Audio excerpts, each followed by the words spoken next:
Hey everybody, welcome to the newest edition of Jill and Sean See the World. This is going to be my cruise ship review, so we can tell if it's a good ship, good enough ship to get you where you're going, or the kind of cruise ship that you want to just avoid altogether.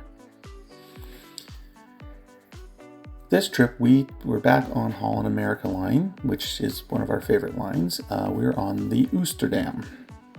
Now, the Oosterdam is one of the slightly older ship. It was built back in 2002.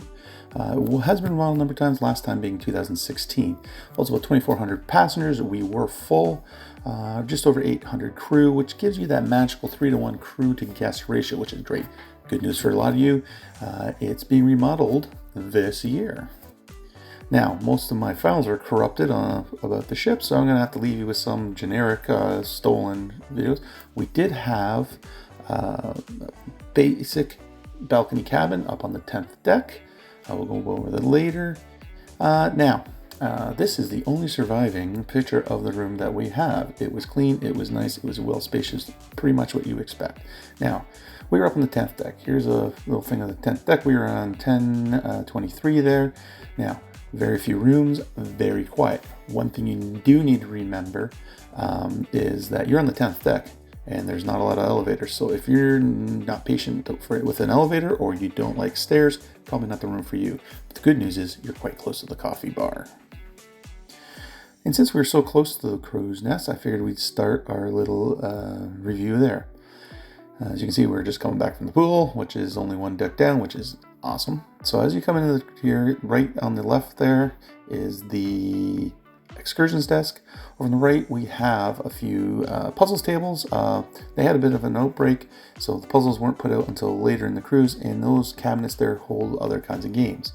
Now, this is the crow's nest where on cruises, on sales days, there are a lot of people basically welded themselves to those chairs, and you had to get there quick to get one.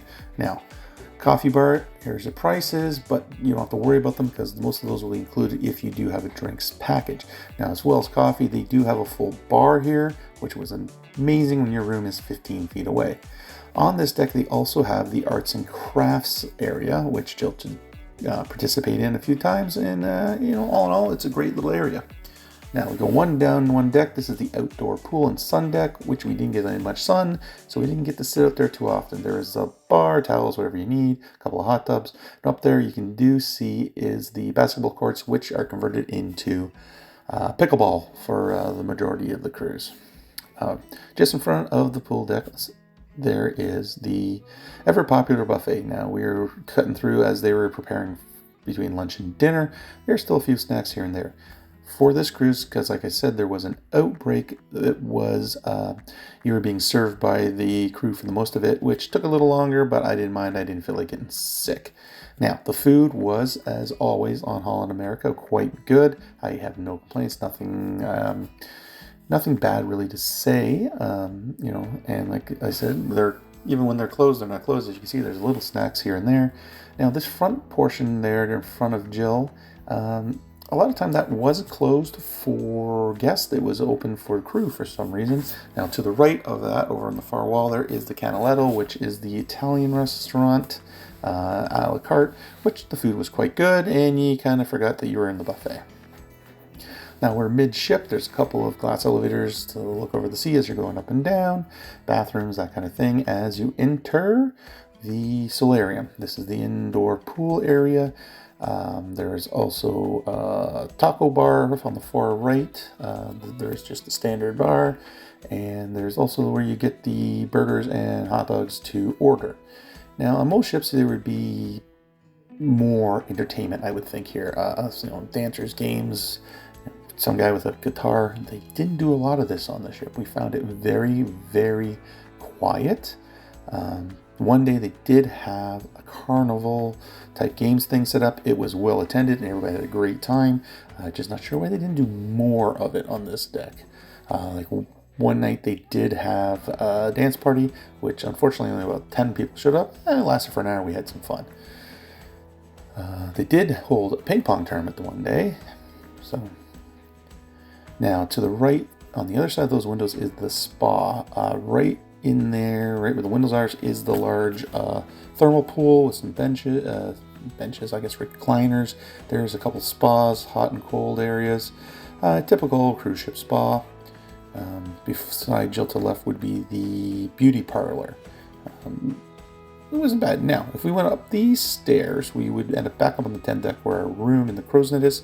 But just for the sake of this video, I am going to cut through these doors and make a left. Along this hallway, you're going to find the men's and ladies' change rooms for the spa and a few of the treatment rooms. Now, that blue door with this lady coming out is the gym.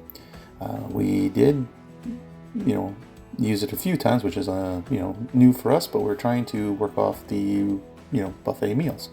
Has everything you need, everything was clean, it was great.